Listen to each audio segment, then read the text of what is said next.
Hello നമസ്കാരം. അപ്പം ഞാൻ ഇന്ന് പറയാൻ പോകുന്നത് നാളത്തെ എപ്പിസോഡിൻ്റെ സ്റ്റോറി കേട്ടോ. നാളത്തെ നമ്മുടെ മഴത്തോരൻ മുമ്പയുടെ സ്റ്റോറിയാണ് പറയുന്നത്. അങ്ങനെ ബാലചന്ദ്ര മേനോൻ മനുവിനെ വിളിച്ച് എല്ലാ കാര്യങ്ങളും ഇങ്ങനെ പറയാണ്. അലീനയും ഹരിയും തമ്മിൽ അരുതാത്ത എന്തൊക്കെയോ ഇടപാടുകളുണ്ട്, എന്തൊക്കെയോ കൊടുക്കൽ വാങ്ങലുകളൊക്കെ നടത്തിയിട്ടുണ്ട് എന്ന് പറയാട്ടോ. ഇത് കേട്ട് ആകെ ഷോക്കായിട്ട് നിൽക്കുകയാണ് മനു. ആ സമയത്ത് മനു ചോദിക്കുന്നുണ്ട്, അങ്കിള് അലീനയെക്കുറിച്ചാണോ ഈ പറയുന്നത് എന്ന് പറയുമ്പോൾ അലീനയെ മാത്രമല്ല മനു, ഹരിയും ഉണ്ട് എന്ന് പറയാട്ടോ. അപ്പം ഹരിക്ക് കുറച്ച് കുസൃതിയൊക്കെ ഉണ്ടെന്ന് എനിക്കറിയാം, പക്ഷേ എനിക്ക് അലീനയുടെ കാര്യത്തിൽ അത്ര വിശ്വാസം പോരാട്ടോ അങ്കിളെ. അലീന അങ്ങനെ ചെയ്യുമെന്ന് എനിക്ക് തോന്നുന്നില്ല എന്ന് പറയാട്ടോ. എൻ്റെ മനു, എനിക്കും അങ്ങനെ തന്നെയാണ്, പക്ഷേ എന്താണെന്ന് വെച്ചാൽ സാഹചര്യ തെളിവുകളൊക്കെ അലീനയ്ക്ക് എതിരാണ് എന്ന് പറയാട്ടോ. അലീനയ്ക്കാണെങ്കിൽ അതൊന്നും തെളിയിക്കാനും പറ്റിയിട്ടില്ല എന്ന് പറയാണ്. അങ്ങനെ അവിടെ നിന്ന് തന്നെ കുറേ കൊടുക്കൽ വാങ്ങലുകളൊക്കെ ഉണ്ടായിട്ടുണ്ടെന്നും അതുപോലെ ഇടയ്ക്ക് അലീനയെ കാണാൻ ഹരി ഇവിടെ വരാറുണ്ടെന്നൊക്കെ രോഹിതിൽ നിന്നാണ് ഞാൻ അറിഞ്ഞത്. ഇവിടെ ഒരു മോതിരം അവളുടെ ബാഗിൽ നിന്ന് കിട്ടി, അതിനെ സംബന്ധിച്ചത് ചോദ്യം ചെയ്യലിലാണ് ഈ കേസുകളൊക്കെ തെളിഞ്ഞു വന്നതെന്ന് പറയാട്ടോ. മോതിരം കിട്ടിയെന്നോ അങ്കിൾ എന്തായി പറയുന്നതെന്ന് ചോദിക്കുകയാണ്. അതെ, ഗോൾഡ് ആണെന്ന് പറഞ്ഞ് അലീനയുടെ ബാഗിൽ ഇരിക്കുകയായിരുന്നു, പക്ഷെ അത് ഗോൾഡൊന്നുമല്ല, റോൾഡ് ഗോൾഡാണ്. ഹരി ആരാ മോൻ എന്നൊക്കെ പറയണം. അപ്പം ഹരി മിക്കവാറും അലീനയെ വളയ്ക്കാനായിട്ട് ശ്രമിച്ചിട്ടുണ്ടാവും എന്നുള്ളത് മനുവിന് മനസ്സിലാവാണ്. അല്ലാതെ അലീനയെക്കുറിച്ച് അപ്പോഴും മനുവിന് നല്ല വിശ്വാസമാട്ടോ. അലീന ഒരിക്കലും ആ തെറ്റ് ചെയ്യില്ല എന്ന് തന്നെ പറയാട്ടോ. അലീന ഒരിക്കലും അങ്ങനെ ചെയ്യില്ല അങ്കിളെ. അലീനയെ എനിക്കറിയാം, എനിക്ക് ആ കുറച്ച് ദിവസത്തെ പരിചയമുള്ളെങ്കിലും എനിക്ക് നന്നായിട്ട് മനസ്സിലായതാണ് അലീന ഒരിക്കലും അങ്ങനത്തെ ഒരു പെണ്ണല്ല എന്നൊക്കെ പറയുമ്പോൾ എൻ്റെ മനു അതൊന്നും ഇവിടെ ആരും വിശ്വസിക്കത്തില്ല, കാരണം തെളിവുകളൊക്കെ അവൾക്കെതിരാണ് എന്ന് പറയട്ടെ. ഇതൊക്കെ കേട്ടിട്ട് വൈജയ്ക്ക് ദേഷ്യം വരുന്നുണ്ട് കേട്ടോ. അപ്പോൾ വൈജയ്ക്ക് മനസ്സിലാവാണ് മനു അലീനയെ കുറിച്ചിട്ട് ഇങ്ങനെ നല്ല രീതിയിൽ സംസാരിച്ചുകൊണ്ടിരിക്കുക എന്നുള്ളത്. അതൊന്നും അലീനയ്ക്ക് വൈജയന്തിക്ക് ഇഷ്ടപ്പെടുന്നില്ല. അങ്ങനെ ഇങ്ങനെ സംസാരിച്ച് മനു പറയുന്നുണ്ട്, ഞങ്ങൾ എന്തായാലും ഹരി വരട്ടെ, ഞാൻ അവനോട് ചോദിക്കാം എന്ന് പറയണേ. അലീനയെ എന്തായാലും ഇവിടുന്ന് പറഞ്ഞയക്കാനാണ് തീരുമാനിച്ചേക്കുന്നത്, ഇനി ഇവിടെ നിർത്താൻ പറ്റത്തില്ല എന്ന് പറയട്ടോ.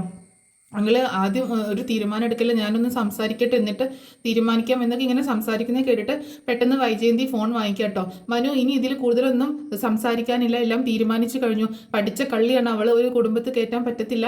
ഞാൻ അന്നേ പറഞ്ഞതാണ് നിങ്ങളോട് ഇവളെ വേണ്ടാന്ന്, ഇത്ര ചെറിയ പെൺകുട്ടികളെ കൊണ്ടുവരണ്ടെന്ന് പറഞ്ഞതാണ്. നീയും നിന്റെ അങ്കിളും കൂടി പോയി കൊണ്ടുവന്നതല്ലേ എന്നൊക്കെ പറഞ്ഞ് മനുവിനെ കുറ്റപ്പെടുത്തുമ്പോൾ, എൻ്റെ ആൻറ്റി അങ്ങനെ ഒരു പെൺകുട്ടിയെ മാത്രം കുറ്റപ്പെടുത്താതെ ഇതിൻ്റെ പുറകിൽ ഹരിയോ ഇല്ലേ, ഹരിയോ വരട്ടെ, ഞാൻ ചോദിക്കട്ടെ എന്നിട്ട് തീരുമാനം എടുക്കാമെന്ന് പറയണേ. ഇനി എന്ത് തന്നെ തീരുമാനിച്ചാലും അവളെ ഇവിടെ നിർത്താൻ ഉദ്ദേശിക്കുന്നില്ല. ഇതിന് ഇനി തെളിവൊക്കെ അവൾക്കെതിരെ തന്നെയാണ്, അല്ലാതെ അവൾ വന്നതുകൊണ്ടല്ലേ ഇത്രയൊക്കെ പ്രശ്നം ഉണ്ടായത്, ഇതിനു മുൻപ് ഇങ്ങനെ പ്രശ്നമൊന്നും ഉണ്ടായിട്ടില്ലല്ലോ എന്നൊക്കെ പറയണ വൈജയന്തി. എന്തായാലും ഹരി വരട്ടെ, ഹരി വന്നിട്ട് ഞാൻ ചോദിക്കാമെന്ന് പറഞ്ഞ് മനു ഫോൺ കട്ട് ചെയ്യാട്ടോ.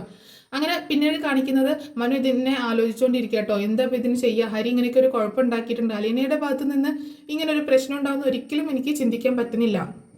കാരണം അലീന അങ്ങനത്തെ ഒരു പെൺകുട്ടിയല്ല എന്ന് മനുവിന് നല്ല ബോധ്യമുണ്ട് കേട്ടോ. കാരണം കുറച്ച് ദിവസത്തെ പരിചയത്തിലൂടെയും പെരുമാറ്റത്തിലൂടെയൊക്കെ മനുവിന് മനസ്സിലായതാണ് അലീനയുടെ ഭാഗത്ത് ഒരു തെറ്റും ഉണ്ടാവില്ല എന്ന് തന്നെ മനു ഉറച്ചു വിശ്വസിക്കുകയാണ്. അങ്ങനെ ഹരി വന്നിട്ട് ചോദിക്കാമെന്ന് കരുതിയിരിക്കുന്നു കേട്ടോ. അതേസമയം സാറും പറഞ്ഞല്ലോ, ബാലചന്ദ്രനും പറഞ്ഞല്ലോ പൊക്കോളാൻ. ആ കാര്യം ഇങ്ങനെ ആലോചിച്ചുകൊണ്ട് ഇങ്ങനെ നിൽക്കുകയാണ് നമ്മുടെ അലീന. അപ്പോൾ ആ സമയത്ത് മുത്തശ്ശി വിളിക്കുന്നത്, മോളെ നീ എന്താണ് ഇങ്ങനെ ആ ഫോട്ടോയിൽ നോക്കി ഇങ്ങനെ പറഞ്ഞുകൊണ്ടിരിക്കുന്നത് എന്നൊക്കെ പറയുമ്പോൾ മുത്തശ്ശിയോട് പറയുന്നുണ്ട്, ഞാൻ എൻ്റെ മമ്മിയോട് എൻ്റെ വിഷമങ്ങളൊക്കെ പറഞ്ഞതാണ് മുത്തശ്ശി, ഞാൻ ഇവിടുന്ന് പോവുമല്ലോ, മമ്മിയാണല്ലോ എന്നെ ഇങ്ങോട്ടേക്ക് പറഞ്ഞയച്ചത്, ഇതിനാണോ മമ്മി എന്നെ ഇങ്ങോട്ടേക്ക് പറഞ്ഞയച്ചതെന്ന് ഞാനൊന്ന് ചോദിച്ചതാണ്. മമ്മി പറഞ്ഞു ധൈര്യമായിട്ടിരിക്കാൻ, എന്തിനും മമ്മി കൂടെ ഉണ്ടെന്ന് പറഞ്ഞു എന്നൊക്കെ പറയണം. എൻ്റെ കുഞ്ഞ്, നീ ഇവിടുന്ന് പോയി കഴിഞ്ഞാൽ ആകെ ഇടങ്ങേറാവുമല്ലോ, ഞാനും ഇടങ്ങേറാവും, നീ ഇവിടുന്ന് പോകുന്നതിനോട് എനിക്ക് ഒട്ടും താല്പര്യമില്ല മോളെ എന്നൊക്കെ പറയാട്ടോ. എൻ്റെ മുത്തശ്ശി അതൊന്നും സാരല്ല മുത്തശ്ശി, നല്ല സന്തോഷമായിട്ടിരിക്കണം, ഞാൻ ഇടയ്ക്ക് കാണാൻ വരാം, മുത്തശ്ശിയെ കാണാനായിട്ട് വരാം, എനിക്ക് മുത്തശ്ശിയെ കാണാതിരിക്കാൻ പറ്റില്ല, എൻ്റെ മുത്തശ്ശിയല്ലേ എന്നൊക്കെ പറഞ്ഞിട്ട് ഇങ്ങനെ കൊഞ്ചാട്ടോ സങ്കടപ്പെട്ടുകൊണ്ട്. അപ്പം മുത്തശ്ശിക്കും ഭയങ്കരമായിട്ട് വിഷമാവുന്നുണ്ട്. പിന്നെ കാണിക്കുന്നത് രാത്രി ഹരി വരുന്നതാട്ടോ. ഹരി രാത്രി വളരെ ലേറ്റായിട്ടാണ്, സെക്കൻഡ് ഷോക്കല്ലേ പോയേക്കുന്നത്, വളരെ ലേറ്റായിട്ടാണ് വരുന്നത്. അങ്ങനെ ഹരി വന്ന് കയറുമ്പോൾ തന്നെ കാണുന്നത് മനു അവിടെ ഹാളിൽ തന്നെ ഇരിക്കുന്ന കേട്ടോ. അപ്പോൾ എന്താ ഏട്ടൻ ഇതുവരെ ഉറങ്ങിയില്ലേന്ന് ചോദിക്കുകയാണ്. ഇല്ല, ഞാൻ നിന്നെ കാത്തിരിക്കുകയായിരുന്നു എന്ന് പറയണം. എന്താ ഏട്ടാ കാര്യം എന്ന് ചോദിക്കണം. നിന്നോട് കുറച്ച് സംസാരിക്കാനുണ്ടെന്നും പറഞ്ഞിട്ട് ഹരിയെ കൂട്ടിക്കൊണ്ടുപോകട്ടോ മനു. അങ്ങനെ അന്നത്തെ ദിവസം കഴിഞ്ഞു. പിന്നെ കാണിക്കുന്നത് പിറ്റേ ദിവസം കേട്ടോ. പിറ്റേ ദിവസം രാവിലെ തന്നെ അലീന എല്ലാ ബാഗിലെ സാധനങ്ങളൊക്കെ എടുത്തു വെക്കുക കേട്ടോ. അവളുടെ ഡ്രസ്സും സാധനങ്ങളൊക്കെ എടുത്തു വെക്കുകയാണ്. അപ്പോൾ ആ സമയത്ത് ബ്രിജിത്ത മമ്മിയുടെ ഫോട്ടോയൊക്കെ എടുത്തിട്ട് അതിലിങ്ങനെ നോക്കി സംസാരിക്കുന്നുണ്ട്. ഞാൻ പോവാണ് മമ്മി, ഇനി ഇങ്ങോട്ടേക്ക് വരുമെന്നൊന്നും അറിയില്ല, മമ്മി എന്നെ ഇങ്ങോട്ടേക്ക് പറഞ്ഞയച്ചത് എന്തുദ്ദേശത്തിലായിരുന്നാലും അതൊന്നും ഇനി നടക്കുമെന്ന് അറിയില്ല, എൻ്റെ ജീവിതം ഇനി എങ്ങോട്ടാണ് പോകണമെന്നൊന്നും അറിയില്ല എന്നിങ്ങനെ പറഞ്ഞുകൊണ്ട് കരയാട്ടോ. ഞാനൊരു തെറ്റും ചെയ്തിട്ടില്ല മമ്മിയെ ഞാൻ വിഷമിപ്പിക്കുന്നില്ല, സോറി എന്നൊക്കെ ഫോട്ടോയിൽ നോക്കി ഇങ്ങനെ പറയുന്നുണ്ട്. ഇതൊക്കെ കണ്ട് ആകെ വിഷമിച്ചിരിക്കുകയാണ് കേട്ടോ മുത്തശ്ശിക്ക് സങ്കടം സഹിക്കാൻ പറ്റുന്നില്ല, അലീന പോവാണല്ലോ എന്ന് ഓർത്തിട്ട്. അങ്ങനെ ബാഗും സാധനങ്ങളൊക്കെ പാക്ക് ചെയ്തുകൊണ്ടിരിക്കുന്ന സമയത്താണ് പെട്ടെന്ന് വൈജയന്തി അങ്ങോട്ടേക്ക് വരുന്നത് കേട്ടോ. വൈജയന്തി അങ്ങോട്ടേക്ക് വന്നിട്ട് അവളുടെ കയ്യിൽ നിന്നെടുത്ത ഒരു 1600 റുപ്പീസ് ഉണ്ടല്ലോ, ആ കാശ് കൊടുക്കുക കേട്ടോ. ആ കാശ് ഇത് നിന്റെ കാശാണെന്നല്ലേ നീ പറഞ്ഞത്, നീ തന്നെ വെച്ചോ എന്ന് പറഞ്ഞിട്ട് അലീനയുടെ കയ്യിലേക്ക് കണ്ട് വെച്ചു കൊടുക്കണം. അലീന പറയുന്നുണ്ട് ഇത് എനിക്ക് വേണ്ടാന്ന് പറയട്ടോ. അതെന്താ വേണ്ടാത്തത്, നിന്റെ കാശല്ലേ, നീ തന്നെ വെച്ചോ എന്ന് പറഞ്ഞിട്ട് കൊടുക്കുകയാണ്. അപ്പം അലീന പറയുന്നുണ്ട് ഇത് ഞാൻ ഈ വീട്ടിൽ നിന്ന് മോഷ്ടിച്ച കാശാണെന്ന് മാഡത്തിന് നല്ല ഉറപ്പുണ്ടെങ്കിൽ, പൂർണ്ണ ബോധ്യം ഉണ്ടെങ്കിൽ ഇത് മാഡം വാങ്ങിക്കണം, അല്ലാതെ ഞാൻ ഇവിടെ നിന്ന് പോവില്ല എന്ന് തന്നെ പറയാട്ടോ. അപ്പം വൈജയന്തി അതങ്ങനെ ഷോക്കായിട്ട് നിൽക്കുകയാണ്. അവൾ അത്രയും ഉറപ്പിച്ച് പറയുമ്പോൾ അവൾ ഇവിടുന്ന് മോഷ്ടിച്ചതല്ല എന്നുള്ളൊരു ചിന്ത വരിക കേട്ടോ. അപ്പം മുത്തശ്ശി പറയുന്നുണ്ട് എൻ്റെ വൈജി അത് അവൾ ഇവിടുന്ന് എടുത്തതൊന്നുമല്ല, അവൾ വരുമ്പോൾ തന്നെ അവളുടെ കയ്യിലുണ്ടായിരുന്ന കാശാണ്, അത് അവൾ എന്നോട് പറഞ്ഞിട്ടുള്ളതാണ്. അതിൽ നിന്നാണ് 3000 രൂപ ആ സ്ത്രീക്ക് എടുത്ത് കൊടുത്തത്, അല്ലാതെ ഇവിടുന്ന് കാശ് എടുത്തിട്ട് അവൾ എന്ത് ചെയ്യാനാണ്, അവൾക്ക് കൊടുക്കുന്ന ശമ്പളം തന്നെ ഉണ്ടല്ലോ, അതുപോലും അവൾക്കൊന്നും ചെയ്യാനില്ല എന്നൊക്കെ മുത്തശ്ശി പറയുമ്പോൾ കാശ് കണ്ടാൽ ആരും വെറുതെ കളയൊന്നുമില്ലല്ലോ അമ്മയ്ക്ക് എന്തറിയാം, അമ്മ ഒന്നും മിണ്ടാതിരിക്കുന്നു പറയട്ടോ. അപ്പോൾ വീണ്ടും അമ്മയോട് ഇങ്ങനെ സംസാരിക്കണം. ഇനിയിപ്പോൾ കാശിൻ്റെ കാര്യം പോട്ടെ, ഇവളുടെ സ്വഭാവം നല്ലതാണോ, വീട്ടിൽ ആമ്പിള്ളേരുള്ള വീട്ടിൽ നിർത്താൻ പറ്റുന്ന സ്വഭാവമാണ് ഇവക്കുള്ളത്, ഇവൾ ചെയ്ത പ്രവൃത്തി എന്താണെന്നുള്ളത് അമ്മയ്ക്ക് അറിയില്ല എന്നൊക്കെ പറയുമ്പോൾ അതൊന്നും ഇവള് ചെയ്തതല്ല, ആ ഹരിയാണ് എല്ലാത്തിനും കുഴപ്പക്കാരൻ, ഹരിയുടെ സ്വഭാവം വളരെ മോശമാണ്, അവിടെ നിന്ന് തന്നെ ഇവളോട് മോശമായിട്ട് സംസാരിച്ചിട്ടുണ്ട്, ആരും അവൻ വെറുതെ വിടില്ല എന്നൊക്കെ പറയുമ്പോൾ ഇനി വെറുതെ ഹരിയുടെ പുറത്തോട്ട് കയറണ്ട, ആമ്പിള്ളേരാകുമ്പോൾ കുറച്ച് കുസൃതിയും കുറുമ്പൊക്കെ കാണിക്കും, അതൊക്കെ നോക്കിയും കണ്ടു നിന്നിട്ട് അവിടെ നിൽക്കുന്ന പെമ്പിള്ളേരല്ലേ, അതൊക്കെ നോക്കിയും കണ്ടു നിന്നിട്ട് അതിലേക്കൊന്നും പോവാതെ വീഴാതെ ശ്രദ്ധിക്കേണ്ടത്, ആമ്പിള്ളേർ കാണിക്കുന്ന കുസൃതികൾക്ക് നിന്നു കൊടുക്കുകയാണോ വേണ്ടത് എന്ന് പറഞ്ഞിട്ട് അപ്പോഴും അലീനയെ കുറ്റപ്പെടുത്തുകയാണ്. ഇവളുടെ തള്ള അതേമാതിരി പഴച്ചെൻ്റെ ഇവളെ പെറ്റത്, അതുപോലെ തന്നെയാണ് ഇവളുടെ സ്വഭാവം എന്ന് പറയുമ്പം അലീനയ്ക്ക് ഭയങ്കര ദേഷ്യം വരും കേട്ടോ. എൻ്റെ അമ്മയെ എന്ത് വേണമെങ്കിലും പറഞ്ഞോ, പക്ഷേ ആ സ്വഭാവമാണ് എനിക്കെന്ന് പറയരുത്, കാരണം എൻ്റെ അമ്മ ചെയ്ത തെറ്റിന് എന്നെ ഇങ്ങനെ എപ്പോഴും കുറ്റപ്പെടുത്തിയിട്ട് കാര്യമില്ല, എൻ്റെ അമ്മ മോശക്കാരിയായിരിക്കാം, ചീത്തവളായിരിക്കാം, പിഴച്ചതായിരിക്കാം, പക്ഷേ അതേപോലെയാണ് ഞാനെന്ന് പറയരുതെന്ന് പറഞ്ഞിട്ട് വീണ്ടും അലീന അങ്ങനെ ദേഷ്യപ്പെടുക കേട്ടോ. പറഞ്ഞാൽ നീ എന്ത് ചെയ്യൂടി എന്നൊക്കെ ചോദിച്ചിട്ട് വീണ്ടും ഒച്ചെടുക്കുന്നുണ്ട് കേട്ടോ വൈജ. നീ ഒന്ന് നിർത്ത് വൈജ, മതി അവളോട് ഇങ്ങനെ തട്ടിക്കയറി, എന്തായാലും അവളെ പറഞ്ഞയക്കില്ലേ, ഇനി ഒന്ന് നിർത്തിയേക്ക് എന്ന് പറഞ്ഞിട്ട് മുത്തശ്ശി അങ്ങനെ പറയണം. പക്ഷെ ആ കാശ് വാങ്ങിക്കാതെ വൈജയന്തി അവിടെ നിന്ന് ദേഷ്യപ്പെട്ടുകൊണ്ട് പോവുകയാണ്. അങ്ങനെ അലീന വീണ്ടും മുത്തശ്ശിയോട് ഇങ്ങനെ സംസാരിച്ച് സങ്കടപ്പെട്ടുകൊണ്ട് അവിടെ ഇങ്ങനെ നിൽക്കട്ടോ. അപ്പോൾ എന്താണെങ്കിലും പോകാനായിട്ട് തന്നെ തീരുമാനം എടുത്തിട്ടുണ്ടല്ലോ, പോവുകയാണ്, പറഞ്ഞയക്കാൻ തീരുമാനം എടുത്തിട്ടുണ്ട്. മുത്തശ്ശി ഞാൻ പോവുകയാണ്, ഇനി മുത്തശ്ശിയെ കാണാൻ ഞാൻ വരുമെന്നൊന്നും എനിക്കറിയില്ല, എന്തായാലും എനിക്ക് കാണണമെന്നുണ്ട്, മിക്കവാറും ഞാൻ വരാം എന്നൊക്കെ പറഞ്ഞിട്ട് മുത്തശ്ശിയെ കെട്ടിപ്പിടിച്ച് യാത്രയൊക്കെ പറഞ്ഞിട്ട് അലീന റൂമിൽ നിന്ന് ഇറങ്ങുക കേട്ടോ. അങ്ങനെ പുറത്തേക്ക് വരുന്ന സമയത്ത് എല്ലാവരും ആ ഹാളിലുണ്ട് കേട്ടോ. വൈജയന്തി ഉണ്ട്, ബാങ്കിലേക്ക് പോകാൻ റെഡിയായിട്ട് നിൽക്കുന്ന, ബാലചന്ദ്രനും അവിടെ ഉണ്ട്, രോഹിത് ആണെങ്കിൽ കോളേജിലേക്ക് പോകാനൊക്കെ ആയിട്ട് റെഡിയായിട്ട് വരുന്നുണ്ട്, ബബിതയും കൃഷ്ണയും ഒക്കെ അവിടെ ഉണ്ട്. ആ സമയത്ത് അലീന നേരെ ചെന്നിട്ട് ബാലചന്ദ്രമേനോന് ആ കാശ് കൊടുക്കുകയാണ്. എന്നിട്ട് പറയുന്നുണ്ട് ഈ കാശ് എനിക്ക് വേണ്ട എന്ന് പറയാട്ടോ. അപ്പോൾ അതെന്താ വേണ്ടാത്തതെന്ന് ചോദിക്കുമ്പോൾ ഇത് ഞാൻ ഇവിടെ നിന്ന് മോഷ്ടിച്ചു എന്ന് പറയുന്ന കാശല്ലേ, അതുകൊണ്ട് ഇതെനിക്ക് വേണ്ട, ഞാൻ ഇവിടുന്ന് മോഷ്ടിച്ചു എന്ന് നിങ്ങൾക്ക് പൂർണ്ണ ഉറപ്പുണ്ടെങ്കിൽ ഇത് നിങ്ങൾ വാങ്ങിക്കണം, ഇതെൻ്റെ കയ്യിലിരിക്കാൻ പറ്റില്ല, അതല്ല ഇത് ഞാൻ മോഷ്ടിച്ചതല്ല എന്ന് പറയുകയാണെങ്കിൽ മാത്രം ഞാനിത് എടുക്കുള്ളൂ എന്ന് പറയട്ടോ. നീ സത്യം തന്നെ തീരുമാനിച്ച് പറയുന്നതാണോ, നീ ശരിയായ തീരുമാനമാണോ എടുത്തേക്കുന്നതെന്നൊക്കെ ചോദിക്കുമ്പോൾ ഞാൻ ഇതിലൊരു തീരുമാനത്തിൽ തെറ്റൊന്നുമില്ല, പക്ഷേ നിങ്ങളെടുത്ത തീരുമാനമാണ് തെറ്റായി പോയതെന്ന് നിങ്ങൾക്ക് പിന്നീട് മനസ്സിലാകും, അന്ന് നിങ്ങൾ ഖേദിക്കും എന്നൊക്കെ പറയണം. ഒരു തെറ്റും ചെയ്യാതെയാണ് എന്നെ ഇവിടെ നിന്ന് പറഞ്ഞയക്കുന്നത്, അതിൻ്റെ കുറ്റബോധം പിന്നീട് നിങ്ങൾക്ക് ഉണ്ടാകും എന്നൊക്കെ പറയട്ടോ. അങ്ങനെ പിന്നീട് കൃഷ്ണയോട് അതുപോലെ ബബിതയോടൊക്കെ യാത്ര പറയുന്നുണ്ട്. കൃഷ്ണയ്ക്ക് ഭയങ്കര വിഷമമാട്ടോ, ബബിതയ്ക്ക് അങ്ങനെ കൂസലൊന്നുമില്ല.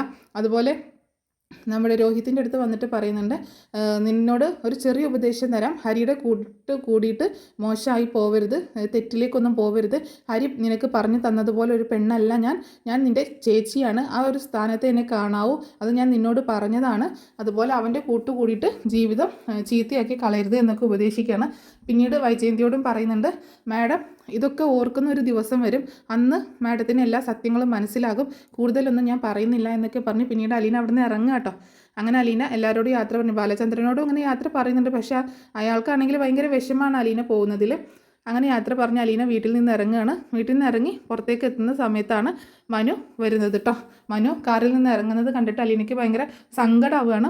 അപ്പോൾ അലീനയോട് ചോദിക്കുന്നുണ്ട് പോവുകയാണോ എന്ന് ചോദിക്കുമ്പോൾ അതേ പോവുകയാണ്. എന്താ നീ ചെയ്ത തെറ്റെന്ന് ചോദിക്കുമ്പോൾ എനിക്കറിയില്ല ഞാൻ ചെയ്ത തെറ്റെന്താണെന്ന്, പക്ഷേ ഒരു തെറ്റും ചെയ്യാതെ ശിക്ഷ ഏൽക്കേണ്ടി വരുന്നത് വളരെ ദുഃഖകരമാണെന്ന് അലീന പറയാട്ടോ. അങ്ങനെ പോവാൻ വരട്ടെ, നീ വാ നമുക്ക് സംസാരിക്കാം എന്ന് പറഞ്ഞിട്ട് ഇല്ല മനുവേട്ട ഞാൻ പോവുകയാണ്, ഇനി സംസാരിച്ചിട്ട് കാര്യമൊന്നുമില്ല എന്ന് പറയട്ടോ. അപ്പോൾ കാറിൽ ഹരി ഇരിപ്പുണ്ട് കേട്ടോ, ഹരിയെ കാണിക്കുന്നില്ല ആ സമയത്ത്. അങ്ങനെ അലീനയും കൂട്ടിയിട്ട് നീ വാന്നും പറഞ്ഞിട്ട് അലീന വരാൻ കൂട്ടാക്കാതെ ആകുമ്പോൾ നീ വാന്നും പറഞ്ഞിട്ട് കൈ പിടിച്ചുകൊണ്ടാണ് അകത്തേക്ക് കൂട്ടിക്കൊണ്ടുപോയി ചെല്ലുന്നത് കേട്ടോ. അപ്പം അകത്തേക്ക് അലീനയും കൂട്ടിയിട്ട് മനു വരുന്നത് കണ്ടിട്ട് വൈജയന്തിയും ബാലചന്ദ്രനും എല്ലാവരും ആകെ ഷോക്കാവുകയാണ്. നീ എന്തിനാ മനു ഇവളെയും കൂട്ടിയിട്ട് ഇങ്ങോട്ടേക്ക് വന്നത്? ഇവളെ ഇവിടുന്ന് ഇറക്കി വിട്ടതല്ലേ, ഇവളെ പോയതല്ലേ, പിന്നെ നീ ഇതിനെ വിളിച്ചുകൊണ്ട് വന്നതെന്ന് ചോദിക്കുകയാണ് വൈജയന്തി. ആൻറ്റി എന്തറിഞ്ഞിട്ടാണ് ഇവളെ ശിക്ഷിച്ചത്? ഇവള് തെറ്റുകാരിയാണെങ്കിൽ അതേ അളവിൽ തെറ്റുകാരി തന്നെയല്ലേ ഹരിക്കും കൊടുക്കേണ്ടത് എന്നാ ശിക്ഷ? ഹരിയെ വീട്ടിൽ നിന്ന് ഇറക്കി വിടേണ്ടതെന്ന് ചോദിക്കാൻ കേട്ടോ. അപ്പോൾ ഹരി നമ്മുടെ വീട്ടിലെ പയ്യനാണ്, ഹരിക്ക് ശിക്ഷ കൊടുക്കാൻ പറ്റത്തില്ല. കാരണം ഇവള് വന്ന് കയറിയവളാണ്, ഇവളൊരു ജോലിക്കാരിയാണ്, അനാഥയാണ്. അപ്പോൾ എന്തെങ്കിലും തെറ്റ് വരുമ്പോൾ ഇവളെ പറഞ്ഞേക്കാനല്ലേ നമുക്ക് പറ്റുള്ളൂ, അല്ലാതെ ഹരിയെ വീട്ടിൽ നിന്ന് ഇറക്കി വിടാൻ പറ്റുമെന്ന് ചോദിക്കുകയാണ്. അതെന്താ ഹരിയെ വീട്ടിൽ നിന്ന് ഇറക്കി വിട്ടാൽ? ഹരിയല്ലേ തെറ്റ് ചെയ്തേക്കുന്നത്, ഹരിയും കൂടിയല്ലേ അങ്ങനെയാണെങ്കിൽ തെറ്റ് ചെയ്തേക്കുന്നത്. അപ്പോൾ അലീനയ്ക്ക് കൊടുക്കുന്ന അതേ ശിക്ഷ ഹരിക്കും കൊടുക്കണ്ടേ എന്ന് ചോദിക്കാം കേട്ടോ വൈജയന്തിയോട് മനു. അപ്പോൾ വൈജയന്തി പറയുന്നത്, നീ എന്താ മനു ഈ പറയുന്നത്? ഹരി നിൻ്റെ അനിയനല്ലേ, എന്നിട്ട് അവനെക്കുറിച്ചാണോ നീ വീട്ടിൽ നിന്ന് ഇറക്കി വിടണമെന്ന് പറയുന്നതെന്ന് ചോദിക്കാം കേട്ടോ. തെറ്റ് ചെയ്തിട്ടുണ്ടെങ്കിൽ ശിക്ഷ എല്ലാവർക്കും ഒരുപോലെ കൊടുക്കണം ആൻറ്റി, അല്ലാതെ ഒരാളെ മാത്രം തെറ്റുകാരിയാക്കിയിട്ട് പറഞ്ഞയക്കല്ലേ വേണ്ടത്. ഇതിൻ്റെ സത്യാവസ്ഥ വല്ലതും ആൻറ്റിക്ക് അറിയുമെന്ന് ചോദിക്കുകയാണ്. ഇനി എന്ത് സത്യാവസ്ഥ അറിയാനാണ്? എല്ലാ സത്യങ്ങളും തെളിഞ്ഞതാണ്. ഇവൾക്കാണെങ്കിൽ അതിനൊന്നും മറുപടിയുമില്ല. അതുകൊണ്ട് ഇനി കൂടുതൽ അതിനെപ്പറ്റി ചർച്ച ചെയ്യേണ്ട ആവശ്യമൊന്നുമില്ല എന്ന് പറയാട്ടോ വൈജയന്തി. അപ്പോൾ ബാലചന്ദ്രനോട് മനു പറയുന്നുണ്ട്, അങ്കിളും ഇതിനെല്ലാം സപ്പോർട്ട് ചെയ്യണം, സത്യം എന്താണെന്ന് അറിഞ്ഞിട്ട് വേണ്ട ശിക്ഷ കൊടുക്കാൻ എന്ന് പറയുമ്പോൾ അലീനയ്ക്ക് ഒന്നിനും മറുപടിയില്ല. അലീനയ്ക്ക് അത് തെളിയിക്കാനും പറ്റുന്നില്ല. പിന്നെ എനിക്ക് എന്ത് ചെയ്യാൻ പറ്റുമെന്ന് പറയാട്ടോ ബാലചന്ദ്രനും. ആ സമയത്ത് മനു പറയുന്നുണ്ട്, എല്ലാ കുഴപ്പങ്ങൾക്കും കാരണം ദേ ഇവനാണെന്ന് പറഞ്ഞുകൊണ്ട് ഹരിയെ മുന്നിലേക്ക് കൊണ്ടുവരും കേട്ടോ. അപ്പോൾ ഹരിയെ കണ്ടിട്ട് എല്ലാവരും ഇങ്ങനെ ഷോക്കായിട്ട് നിൽക്കുകയാണ്. ഹരി ഇങ്ങനെ തല താഴ്ത്തി നിൽക്കട്ടെ, ആരെയും ഫേസ് ചെയ്യുന്നില്ല. ഇവൻ കാരണമാണ് ഈ കുഴപ്പമുണ്ടാക്കിയത്. 2 പൊട്ടിക്കൽ കൊടുത്തപ്പോൾ ഇവൻ സത്യം മുഴുവനായിട്ട് ഇങ്ങോട്ട് പറഞ്ഞു എന്ന് പറയണം. അങ്ങനെ എല്ലാ കാര്യങ്ങളും മനു അവിടെ തെളിയിക്കുകയാണ്. അങ്ങനെയുള്ള ഭാഗങ്ങളൊക്കെ ആയിട്ടോ നാളത്തെ എപ്പിസോഡിൽ കാണിക്കുന്നത്. അപ്പോൾ ഫുൾ ഡീറ്റെയിൽ ആയിട്ടുള്ള ഭാഗം, മനു ആ കാര്യങ്ങളൊക്കെ തെളിയിക്കുന്നതൊക്കെ ആയിട്ടുള്ള ഭാഗം നെക്സ്റ്റ് സാറ്റർഡേയിലെ എപ്പിസോഡിലായിരിക്കും കാണിക്കുക. അതുകൊണ്ടാണ് അതിനെപ്പറ്റി ഞാൻ കൂടുതലൊന്നും പറയാത്തത്. എന്താണെങ്കിലും മനു അലീനയുടെ നിരപരാധിത്വം തെളിയിക്കാനായിട്ട് വന്നേക്കുകയാണ്. അപ്പം നാളെ മറ്റന്നാളായിട്ടാണ് ആ സ്റ്റോറി നടക്കുന്നത്. അപ്പോൾ മറ്റന്നാളത്തെ കഥ ഞാൻ നാളെ പറഞ്ഞിടുന്നതായിരിക്കും കേട്ടോ. അപ്പോൾ ഈ സ്റ്റോറി നിങ്ങൾക്ക് ഇഷ്ടപ്പെട്ടിട്ടുണ്ടെങ്കിൽ ഒന്ന് സപ്പോർട്ട് ചെയ്യാം കേട്ടോ.